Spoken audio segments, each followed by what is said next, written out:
On orbital space flight. So the orbital spacecraft we used was Sputnik. It had a weight of 184 lbs, or 83 kgs roughly. We were tasked with finding its tangential velocity, its centripetal acceleration, the way it orbits, and the force it puts out. It takes 5,760 seconds to orbit, which is our orbital period.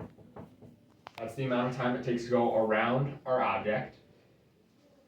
We have our diagram would be the Earth, our Sputnik spaceflight, and then we have our velocity, and then our acceleration is between here, so this is our radius, and force. This is our Earth.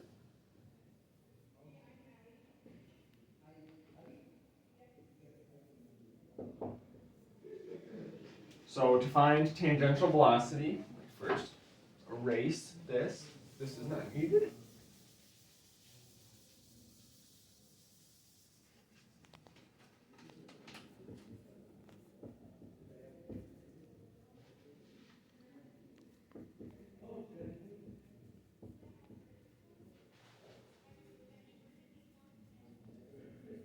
See, our equation we use is V equals 2 pi FR.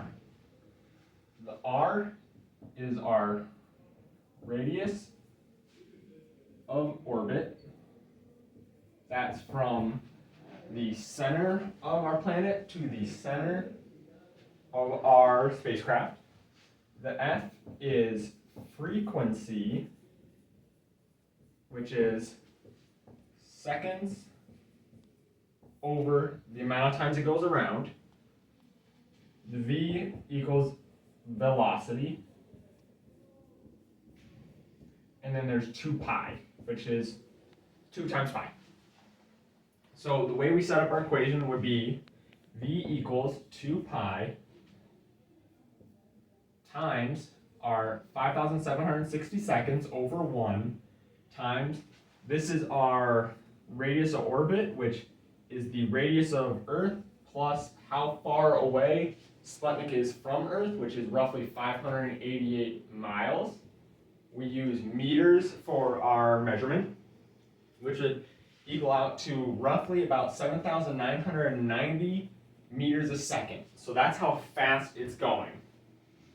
And then our radius is 7 million meters, or in scientific notation, it's 7.99, or that's our velocity in scientific terms, 7.99 times 10 to the third power, which is 89 times faster than a race car.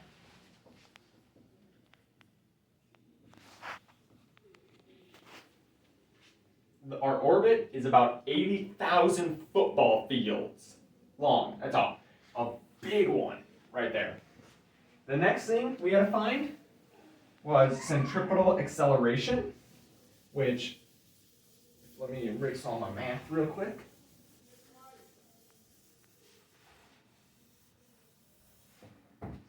Centripetal acceleration, which is AC, the equation is V squared over R, R still being our radius of orbit.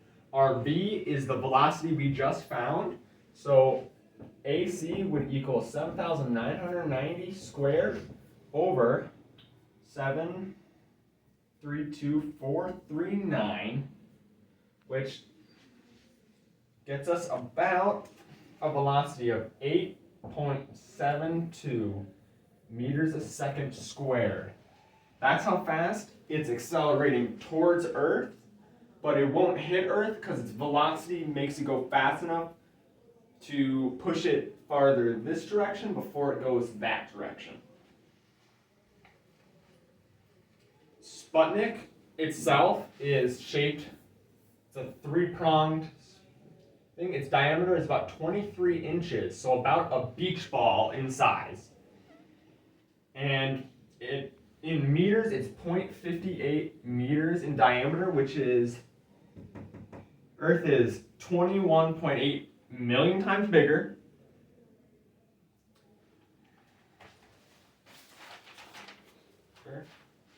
Sputnik orbits at what I said, about 588 miles from Earth. And then it's about the distance from Sioux Falls to Mississippi, about how far away it is from Earth. Long drive. It orbits in almost a complete perfect circle. It's slightly elliptical, so that'd be around Earth. An elliptical one would look more like that. And why it doesn't hit Earth is because, and why it doesn't fly off or hit Earth is its escape velocity, which would be our VE, isn't high enough. It doesn't have enough escape, it's not going fast enough this direction to escape the pull of Earth. And to escape pull Earth, you need to go about 25,000 miles an hour or 11,000 meters a second, which we're only going 7,990 meters a second. So it's not close to flying off from Earth. To calculate escape velocity, we use the equation VE is equal to the square root of 2gm over r. VE is escape velocity, 2 is 2. Our g is our constant. This number will never change, or mostly will never change. It's 6.67 times 10 to the negative 11th power. M equals the mass of orbited object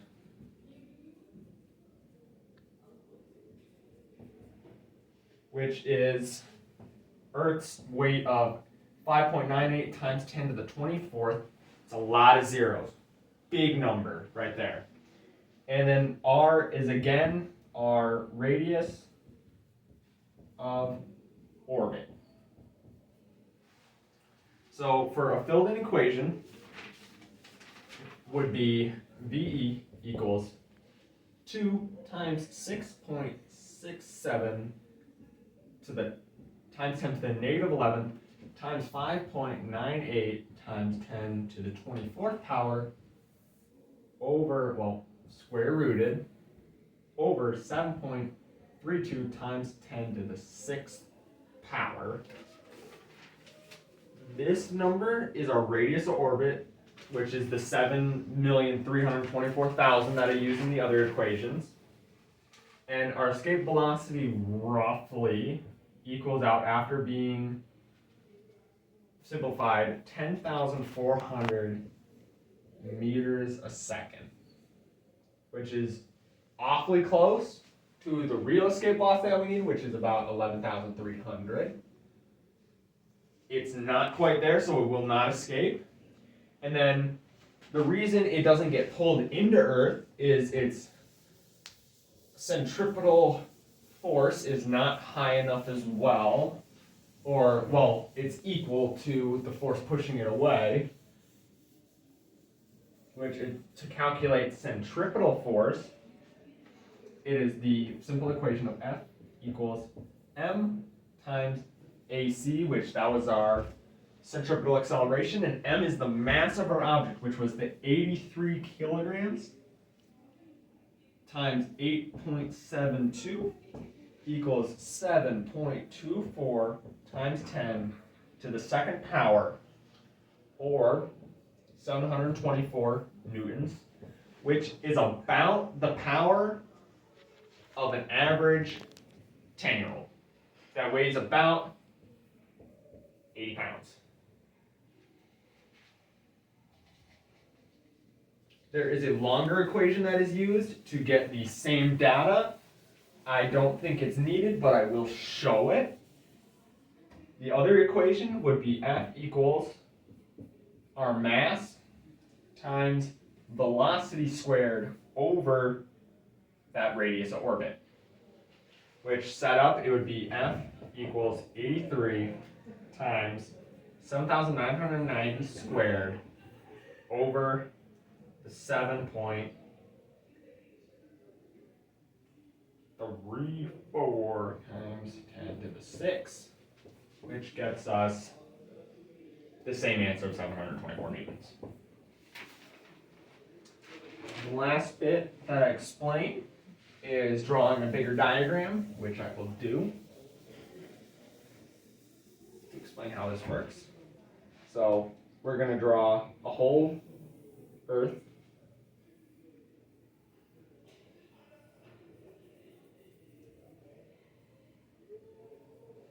This is our Earth.